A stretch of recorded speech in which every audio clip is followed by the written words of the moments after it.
Hola, bienvenidos a esta serie de ejercicios de mecánica clásica en la parte de leyes de Newton. Bienvenidos. En esta oportunidad vamos a desarrollar el siguiente ejercicio. Un deslizador de masa m1 sobre un riel de aire horizontal es jalado por una cuerda a un ángulo θ. La cuerda tensa pasa por una polea y está ligada a un cuerpo colgado de masa m2. Como se muestra en la siguiente figura. Entonces tenemos nuestro riel de aire, el bloque de masa m1 que está jalado por una cuerda que forma un ángulo θ con la horizontal, y esta cuerda pasa por una polea que a su vez está ligada a una masa de m2. El ejercicio nos pide lo siguiente: muestre que la rapidez Bx del deslizador y la rapidez Bi del objeto que cuelga están relacionadas por Bx igual a U multiplicado por Bi, donde U es igual a Z multiplicado por Z al cuadrado menos H sub 0 al cuadrado, y esto elevado a la menos 1 medio.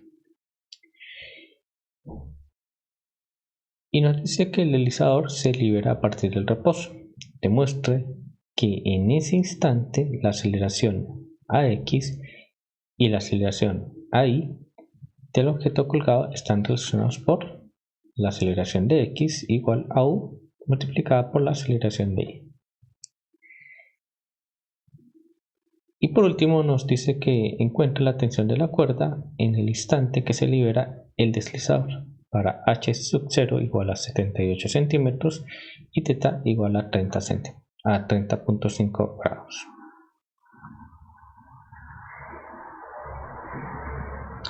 Vamos a solucionar la parte A. Para mostrar la parte A, vamos a analizar la parte geométrica del ejercicio, como se puede observar en la siguiente figura. Primero que vamos a hacer es clavar unos ejes y un origen. Entonces el origen lo vamos a poner aquí en el extremo del riel y vamos a decir que la orientación positiva del eje X es en esta dirección y la orientación positiva del eje Y es en esta dirección. Y vamos a llamar A la distancia entre este origen y la línea vertical por donde cuelga la masa M2. De aquí se destacan dos condiciones muy importantes. Una va a ser la condición inicial, es cuando se formó el ángulo θ. Hay una distancia z sub 0, A y h sub 0. Este θ solamente es válido o es único para la condición inicial, dado que cuando analizamos una condición general, es decir, cuando el bloque está en cualquier punto entre 0 y el final del riel, esta distancia va a ser a menos x. Este ángulo θ no va a ser igual a este ángulo θ y esta z va a ser diferente a esta z sub 0. Lo que va a permanecer invariante va a ser este lado de este cateto de este triángulo, que va a ser h sub 0, que va a permanecer constante durante la evolución temporal del ejercicio.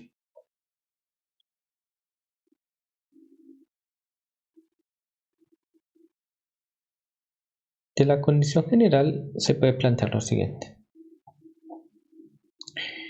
Tenemos aquí el triángulo y va a tener una relación pitagórica. Dado que este triángulo es rectángulo, tenemos que z cuadrado, que sería la hipotenusa, va a ser igual a la suma cuadrática de los catetos. Entonces el primer cateto es a menos x y el otro es h sub 0. Estos van a estar sumados al cuadrado. Como ya lo hemos venido presentando, z va a ser la longitud de la cuerda entre el bloque M1 y la polea. La distancia a menos x va a ser la longitud horizontal que existe entre el bloque M1 y la cuerda vertical del bloque M2. Y h sub 0 va a ser la longitud vertical entre la polea y la línea horizontal donde se mueve el bloque M1. ¿Sí? Está cortada por esta línea punteada que aquí representa A menos X. Y esta va a ser H sub 0. Bien. De 1 vamos a evaluar la evolución temporal. Esto se puede lograr si se realiza la derivada implícita con respecto al tiempo. Entonces tenemos la relación y aquí vamos a calcular la derivada. Entonces la primera derivada sería la derivada de z al cuadrado con respecto al tiempo. Esto es 2z, derivada de z con respecto al tiempo. Es igual. Realizamos la derivada de esto, que va a ser 2 factor de a menos x multiplicado por la derivada interna. La derivada interna de esto es menos 1, me va a quedar menos derivada de x con respecto al tiempo. Más la derivada de este, que como es una constante, es 0. Entonces, ¿qué nos queda? Esto que está aquí, este cociente, es la velocidad en z. Y este cociente que está aquí es la velocidad en v. Ponemos el menos adelante, simplificamos, 2 y 2 se cancelan. Y me queda que la z multiplicado por la velocidad en z es igual a menos factor de a menos x multiplicado por la velocidad en x. A esta expresión la llamamos 2. De aquí podemos reemplazar este a menos x de la siguiente forma. Tomamos 1, aquí está 1 en este paréntesis, y despejamos a menos x. Entonces, a menos x va a ser igual, a menos x al cuadrado va a ser igual a z cuadrado menos h sub 0 cuadrado. Y a menos x, la raíz va a ser igual a la raíz de z al cuadrado menos h sub 0 al cuadrado. Y esto lo reemplazamos en 2. ¿Por qué es importante o de qué nos sirve realizar este reemplazo? Porque no liberamos de esta variable x. ¿Sí? Pero lo ponemos en función de esta nueva variable z al cuadrado. Entonces, reemplazando, nos queda z multiplicado por bz igual a menos factor de a menos x, cierro paréntesis, bx, va a quedar esto es z cuadrado menos h cuadrado elevado a la 1 medio.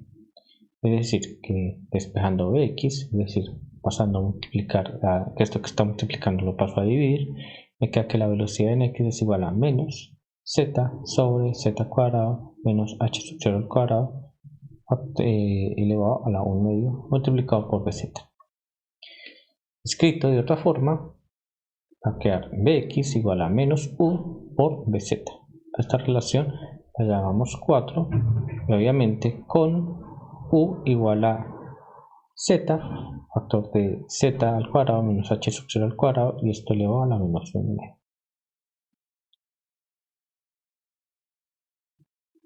Vamos a analizar la longitud de la cuerda. La longitud de la cuerda es la suma de 3 lados o de 3 secciones, mejor dicho. Tenemos la longitud z, que va a ser la longitud de la cuerda entre el bloque M1 y la polea, es decir, va a ser esta longitud. La longitud LP va a ser la longitud de la cuerda sobre la polea, es decir, sobre este cuarto de polea va a haber siempre una fracción de la cuerda. Y la longitud I será la longitud de la cuerda entre la polea y el bloque M2, es decir, desde este punto hasta este punto. La suma de estas tres fracciones va a dar la longitud total de la cuerda. Entonces, dado que la cuerda es una cuerda ideal, es decir, inextensible, vamos a calcular la evolución temporal de 5. Entonces, esto se logra realizando la derivada con respecto al tiempo. ¿Qué nos queda? La derivada de LZ con respecto al tiempo más la derivada de LP con respecto al tiempo más la derivada de LI con respecto al tiempo más la derivada de la longitud con respecto al tiempo. La primera sería hacer referencia a la velocidad en Z. Esta es la derivada de LP con respecto al tiempo, que dado que siempre vamos a tener la misma fracción de cuerda, sin importar en qué posición esté M1 y M2, la misma fracción de cuerda va a ser la misma, es decir, permanece constante, esta derivada es 0. Y aquí tenemos más la derivada de I con respecto al tiempo, que es la velocidad en I, y esto es 0 porque la longitud de la cuerda siempre permanece igual, dado que es una cuerda inextensible. ¿Sí? Entonces tenemos finalmente que la velocidad en Z es igual a menos la velocidad en I. Podemos derivar nuevamente con respecto al tiempo para encontrar la relación de la aceleración entre Z y I, que va a ser AZ es igual a menos AI. Este resultado 6 lo vamos a reemplazar en 4. Recordemos que 4 estaba por esta expresión y BZ es igual a menos BI. Entonces al reemplazarlo con este menos queda más. Me queda que Bx es igual a Z al cuadrado menos H sub 0 al cuadrado, todo esto a la menos 1 medio, multiplicado por Z por BI. En otras palabras, Bx es igual a U multiplicado por BI. Obviamente con U igual a Z multiplicado por Z al cuadrado menos H sub 0 al cuadrado, y todo esto a la menos 1. De esta manera mostramos la parte A del ejercicio. Ahora vamos a solucionar la parte B. Dado que el deslizador se libera a partir del reposo, vamos a analizar en ese instante la aceleración. Pero antes de analizar ese instante, vamos a partir de la expresión que relaciona la velocidad en X igual a U multiplicado por la velocidad en Y. Sabemos que es U. Realizamos la evolución temporal de 1B. Esto nos queda que la derivada de Bx con respecto al tiempo va a ser igual a la derivada de la multiplicación de U por la velocidad en Y con respecto al tiempo. Aquí tenemos la derivada de un producto. Desarrollamos esta derivada, nos va a dar U, primero sin derivar, multiplicado por el segundo derivado, más la velocidad en Y, que sería el segundo sin derivar, multiplicado por el primero derivado. Finalmente, la aceleración en X para cualquier tramo del riel va a estar dada por U multiplicada por la aceleración en Y más la velocidad en Y multiplicada por la derivada de U con respecto al tiempo. Pero vamos a analizar esta ecuación 2b solamente para la condición inicial.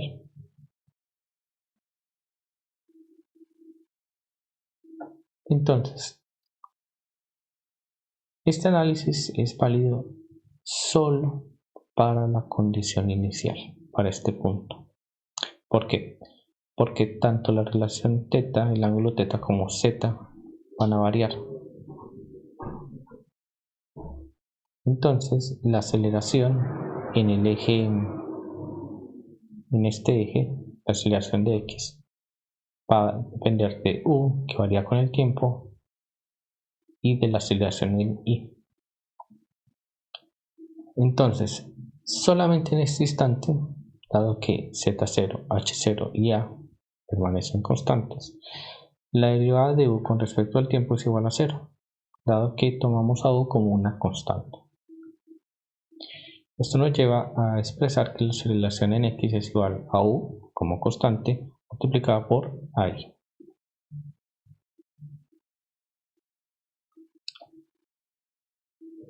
Ahora, resolviendo la parte C, que sería la parte final del ejercicio, vamos a encontrar la tensión de la cuerda en el instante en que se libera el deslizador, es decir, que nuevamente lo vamos a calcular en esta condición inicial, en la cual h sub 0 es igual a 78 centímetros y θ es de 30.5, que es el único θ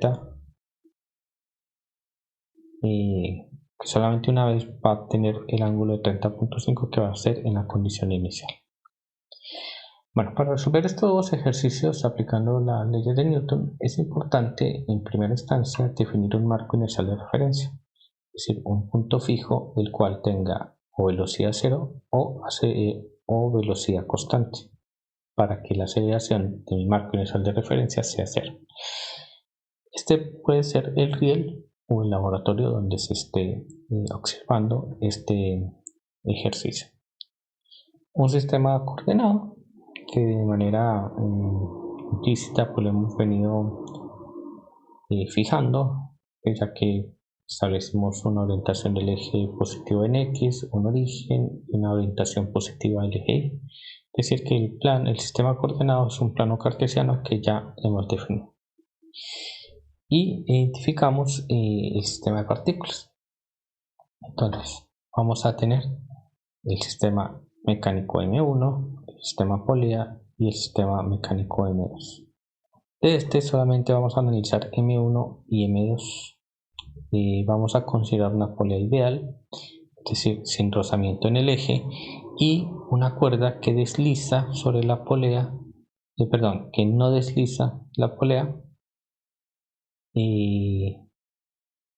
sea, no hay un deslizamiento entre la polea y la cuerda. Vamos a analizar el sistema mecánico M1. Definimos los ejes y su orientación y analizamos el cuerpo mediante un diagrama del cuerpo libre, es decir, evaluamos las fuerzas que interactúan con el cuerpo. Entonces, en primera instancia tenemos el peso, que es la fuerza que ejerce el planeta Tierra sobre el objeto, la normal, que sería la fuerza que ejerce el riel sobre el cuerpo, y sobre la línea de la cuerda hay una tensión, que para ese instante esa tensión está en un ángulo θ.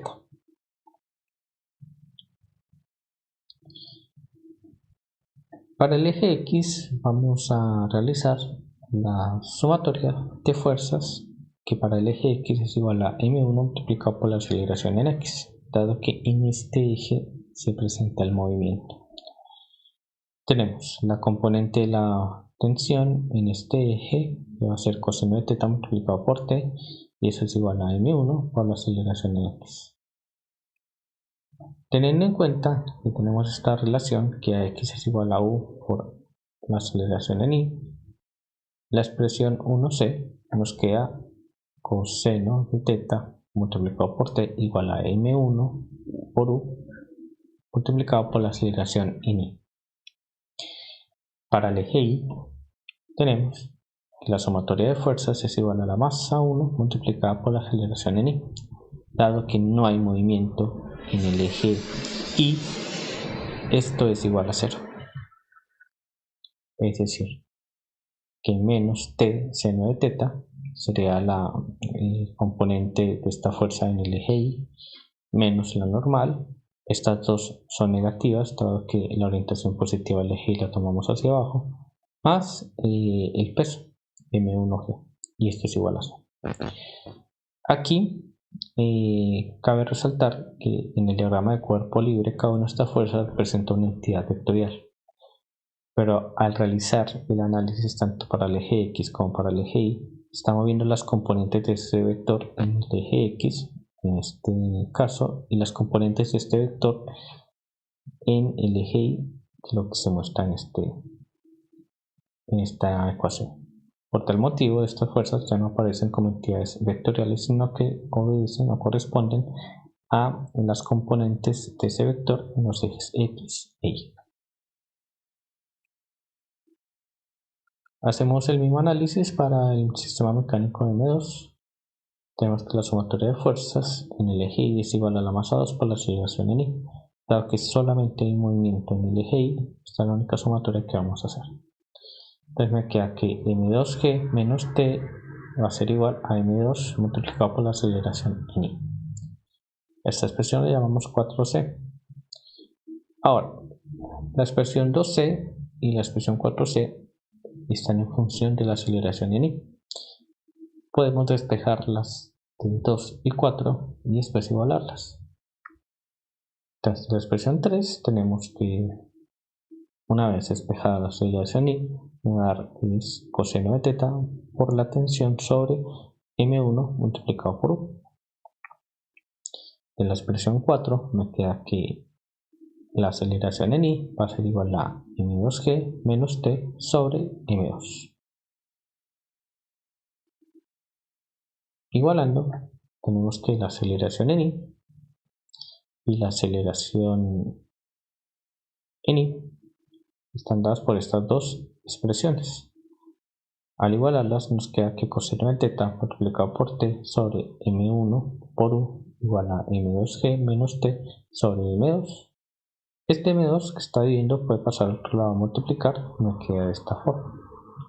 Ahora, esta tensión yo la puedo pasar al otro lado para dejar las tensiones a un lado de la ecuación, dado que es la única incógnita que tengo en esta expresión. Una vez pasada, puedo sacar como factor común t y me queda 1 más m2 sobre m1 multiplicado por y, todo esto multiplicado por coseno de teta. Esto, al estar multiplicando, puede pasar al otro lado de la ecuación a dividir y obtengo finalmente una expresión para la tensión en función de la masa, de las masas m1 y m2, del coseno del ángulo y de la gravedad. A esta expresión la llamamos sin cosa. De aquí, la única incógnita sería establecer quién es u para ese punto, para la condición inicial. Vamos a mirar quién es u. Recordemos que u se calcula por la expresión z multiplicado por z al cuadrado menos h sub 0 al cuadrado a la menos 1 medio. Se debe calcular z. Para ello nos soportamos de este gráfico. Aquí hay un triángulo donde está z y h sub 0 y el ángulo. Es decir, que por trigonometría sabemos que h sub 0 es igual a seno de teta multiplicado por z. Y aquí despejamos z, que va a ser igual a h sub 0 multiplicado por seno de teta. Reemplazando 7c en 8c, es decir, reemplazamos z en esta expresión, nos queda esto y lo vamos a ordenar para poder ver de qué manera se puede simplificar. Entonces, esta es simplemente la misma expresión que se mostró anteriormente, pero ordenada o presentada de otra forma. De aquí yo puedo sacar el factor común h sub 0 y seno al cuadrado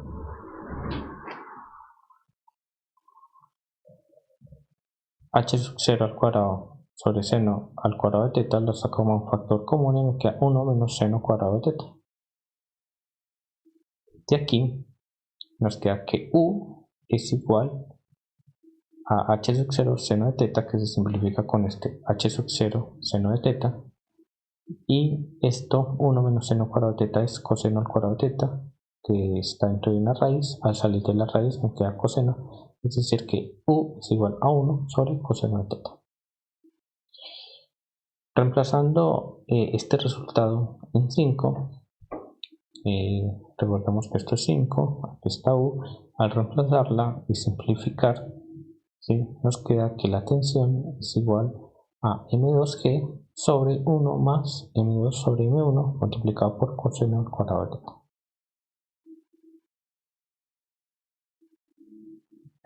Y este sería el resultado de la tensión. Ahora lo único que nos falta sería calcular la tensión. Recordemos los datos: M1 es igual a 1.02 kilogramos, M2 es 0.465 kilogramos, H sub 0 es igual a 78 centímetros, teta es 30,5 grados, la gravedad son 10 metros sobre segundo, tomamos un valor redondo de 10 y reemplazamos estos datos en 9. Ustedes pueden calcular y hallar que la tensión es de 3.47 newton. De esta manera hemos logrado encontrar la tensión de la cuerda.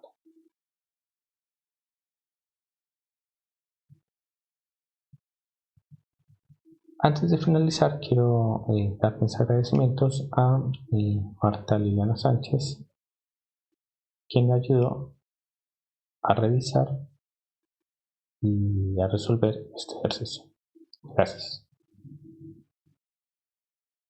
Bueno, hasta aquí este ejercicio. Espero que les haya gustado y nos vemos en un próximo video. Hasta pronto.